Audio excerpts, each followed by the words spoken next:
बेलायती प्रधानमन्त्री Boris जोन्सनलाई greater नेपालको ज्ञापन पत्र, सुगौली सन्धिमा गुमेको जमिन फिर्ता गर्न माग। ज्ञापन पत्रसहित डिसेम्बर 2 आम नेपालीका निम्ति कालो दिन। अब बेलायतले के ग्रेटर नेपाल फिर्ता गर्देला त? यो भिडियो पुरा हेर्न नभुल्नुहोला। नमस्कार, म विवश बुढाथोकी, ग्रेटर नेपाल टिभीमा यहाँलाई हार्दिक स्वागत छ। अब पुरा खबर। डिसेम्बर 2 अर्थात् तत्कालीन बेलायत इस्ट इन्डिया कम्पनी र नेपाल बीच बाध्यकारी सुगौली सन्धिमा हस्ताक्षर भएको 205 वर्ष पुगेको र आम नेपालीहरूले जितेर पनि हारेको दिन।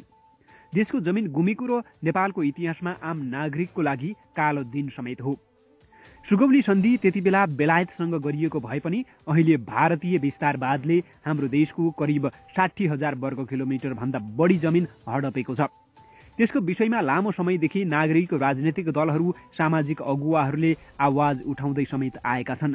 सुगौली सन्धि भएको 205औं वर्ष प्रवेशका अवसरमा ग्रेटर नेपाल राष्ट्रवादी मोर्चाले बेलायती प्रधानमन्त्री बोरिस जोन्सनलाई सन्धि मार्फत गुमेको नेपालको जमिन फिर्ता गर्न माग गर्दै पत्र लेखेका छन्। ग्रेटर नेपाल राष्ट्रवादी मोर्चाका अध्यक्ष फणिन्द्र नेपालले आज बेलायती प्रधानमन्त्री बोरिस जोन्सनलाई सम्बोधन गर्दै एक ज्ञापन पत्र सार्वजनिक गरेर त्यस्तो माग गरेका हुन्। उनले विभिन्न 7 बुँदामा सन्धिबारे आफ्नो सुझाव दिँदै बेलायती प्रधानमन्त्री जोन्सनको ध्यानाकर्षण गराएका छन्।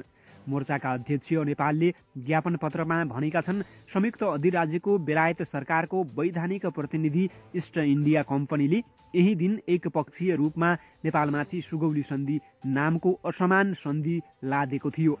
त्यो सन्धिमा नेपालले सन् 1816 मार्च 4 तारिकमा सौहार्दपूर्वक होइन, बाध्यतावश हस्ताक्षर गरेको थियो।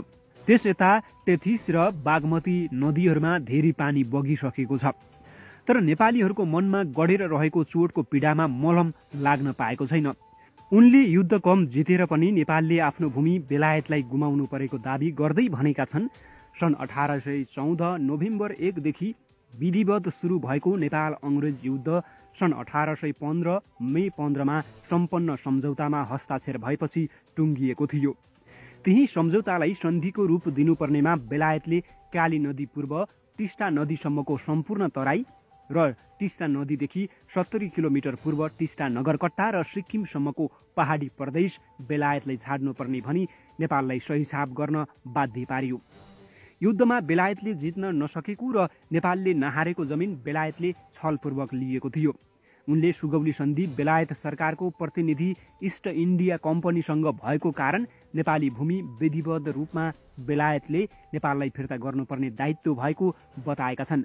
उनले त्यस प्रकारको दायित्वबाट बेलायत सरकार कदापि पछाडि हट्न मिल्दैन तर्क समेत गरेका छन्।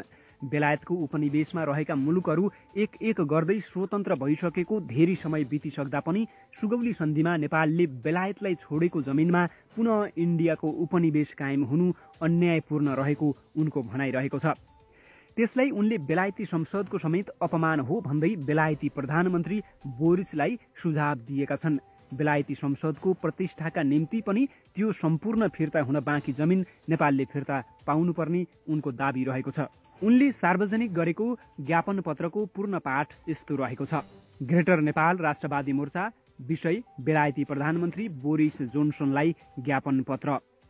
1815 डिसेम्बर 2 मा बेलायतले हस्ताक्षर गरेको नेपाल बेलायत सन्धिको 205औं वर्ष प्रवेशका अवसरमा सुगौली सन्धिमा गुमेको नेपालको जमिन फिर्ता गर्न माग गर्दै बेलायती प्रधानमन्त्री बोरिस जोन्सनलाई ग्रेटर नेपाल राष्ट्रवादी मोर्चाले ज्ञापन पत्र पेश गरेको छ। ग्रेटर नेपाल राष्ट्रवादी मोर्चाको अध्यक्षको हैसियतले निम्नलिखित अनुच्छेदहरू मार्फत बेलायती सरकारको ध्यानाकर्षण गर्न चाहन्छु भनेर उनले पत्रमा लेखेका छन्। नम्बर 1, सर्वप्रथम म यहाँलाई आजभन्दा 205 वर्ष पहिलेको नेपाली मात्रका लागि अत्यन्तै पीडादायक घटनातिर फर्काउन चाहन्छु। सन् 1815 डिसेम्बर 2 तारिक हामी सारा नेपालीका निम्ति कालो दिन हो।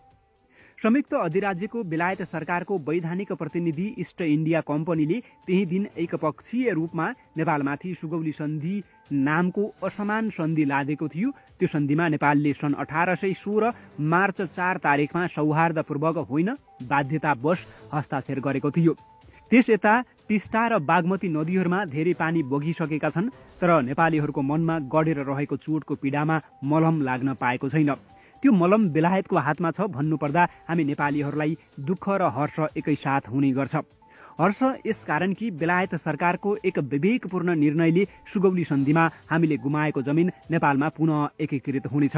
नम्बर 2, सुगौली सन्धिको सबैभन्दा घातक पक्ष भनेको नेपाल अंग्रेज युद्धमा नेपालले नहारेको भूमि पनि बेलायतलाई परित्याग गर्नु हो। सन् 1814 नोभेम्बर 1 देखि विधिवत सुरु भएको नेपाल अंग्रेज युद्ध सन् 1815 मे 15 मा सम्पन्न सम्झौतामा हस्ताक्षर भएपछि टुङ्गिएको थियो। त्यही सम्झौतालाई सन्धिको रूप दिनुपर्नेमा बेलायतले काली नदी पूर्व, टिस्टा नदीसम्मको सम्पूर्ण तराई र टिस्टा नदीदेखि 70 किलोमिटर पूर्व टिस्टा नगरकट्टा र सिक्किमसम्मको पहाडी प्रदेश बेलायतलाई छाड्नुपर्ने भनी नेपाललाई सही छाप गर्न बाध्य गर्यो। युद्धमा बेलायतले जित्न नसकेको र नेपालले नहारेको जमिन बेलायतले छलपूर्वक लिएको थियो। नम्बर 3, सुगौली सन्धिको धारा 3 मा नेपालले आफ्नो जमिन बेलायतलाई सदाको निम्ति इन प्रोप्रिटी अर्थात् छाडेको भनिए पनि सन् 1816 डिसेम्बर 8 मा पहिलो पटक, सन् 1860 नोभेम्बर 1 मा दोस्रो पटक बेलायतले नेपाललाई केही जमिन फर्काएको छ। तर बेलायतबाट नेपालले फिर्ता पाउनुपर्ने आंकडा सन् 1812 र 1816 का सन्धि अनुसार करिब 1 लाख वर्ग किलोमिटर भन्दा बढी नै देखिन्छ। नम्बर 4, सन् 1947 जुलाई 18 को इन्डियन इन्डिपेन्डेन्स एक्ट अनुसार बेलायतले यस क्षेत्रमा अगस्त 14 मा पाकिस्तान र अगस्त 15 मा इन्डिया नामक 2 देशको निर्माण गर्दा बेलायती साम्राज्यमा गाभिएको नेपालको जमिन मध्ये अधिकांश भाग इन्डियामा र थोरै भाग पूर्वी पाकिस्तान सन् 1971 देखि बङ्गलादेशमा उपनिवेशका रूपमा रहँदै आएको छ। पहिले अस्तित्वमा नरहेका नयाँ मुलुक बन्ने तर धेरै पहिलेदेखि स्वाधीन रहँदै आएको नेपालको जमिन कुन आधारमा अरू मुलुकमा गाभियो भन्ने प्रश्न नउठी छाड्दैन ग्रेटर नेपाल राष्ट्रवादी मोर्चा आज यही प्रश्न बेलायत सरकार समक्ष राख्दछ। नम्बर 5, नेपालले सुगौली सन्धि बेलायतसँग गरेको हुँदा नेपालको भूमि बेलायती साम्राज्यमा गाभिएको थियो। अन्ततः बेलायत यस क्षेत्रबाट हट्ने निश्चित भइसकेपछि नेपाली भूमिको सुनिश्चितता हुनु नितान्त जरुरी थियो। सुगौली सन्धि बेलायतको उपनिवेशका रूपमा रहेका 565 मध्ये कुनैसँग पनि भएको थिएन। केवल बेलायत सरकारको प्रतिनिधि इस्ट इन्डिया कम्पनीसँग भएको थियो। तसर्थ नेपाली भूमि विधिवत नेपाललाई फिर्ता गर्नुपर्ने दायित्वबाट बेलायत सरकार कदापि पछाडि हट्न मिल्दैन। नम्बर 6, बेलायतको उपनिवेशमा रहेका मुलुकहरू एक गर्दै स्वतन्त्र भइसकेको धेरै समय बितिसक्दा पनि सुगौली सन्धिमा नेपालले बेलायतलाई छाड्नु परेको जमिनमा पुनः इन्डियाको उपनिवेश कायम हुनु इन्डियन इन्डिपेन्डेन्स एक्टको मर्म र भावना विपरीत छ। यो हुनु बेलायती संसदको पनि अपमान हो। अन्ततः बेलायती संसदको प्रतिष्ठाका निम्ति पनि फिर्ता हुन बाँकी जमिन नेपालले पाउनुपर्ने हो। नम्बर 7, अन्त्यमा महामहिम प्रधानमन्त्रीज्यू कालक्रममा मानिस संस्था र सरकारहरूबाट मानवीय भूल हुन सक्छ, तर त्यसलाई सच्याउन नचाहनु चाहिँ ब्लन्डर हो, मानवता विरोधी क्रियाकलाप हो र संयुक्त राष्ट्रसङ्घको बडापत्रको बर्खिलाफ हो। सुगौली सन्धिमा नेपालले गुमाएर फिर्ता पाउन बाँकी जमिन नेपाल इस्ट इन्डिया कम्पनी अर्थात् बेलायत र नेपाल बेलायत बीच भएको ऐतिहासिक सन्धि सम्झौता र नाप नक्साका आधारमा फिर्ता गर्ने व्यवस्था मिलाउने नैतिक दायित्व बेलायत सरकारको हो, किनभने बेलायत सुगौली सन्धिकारी पक्ष हो। फणिन्द्र नेपाल, अध्यक्ष, ग्रेटर नेपाल राष्ट्रवादी मोर्चा, काठमाडौँ, नेपाल, डिसेम्बर 2, 2020 भनेर यो पत्र हिजो लेखिएको थियो। साथीहरू, तपाईलाई यो भिडियो कस्तो लाग्यो? कृपया आफ्नो विचार कमेन्टमा लेख्न नभुल्नुहोला र मन परेको खण्डमा शेयर गरेर धेरै नेपाली समक्ष पुर्याउनुहोला। तपाईको एक शेयरले थाहा नपाएका धेरै नेपालीहरूले यो विषयमा जानकारी पाउनेछन्। अर्को भिडियोमा फेरि भेट हुनेछ। तबसम्मको लागि बिदा दिनुहोस्। नमस्ते। जय ग्रेटर नेपाल।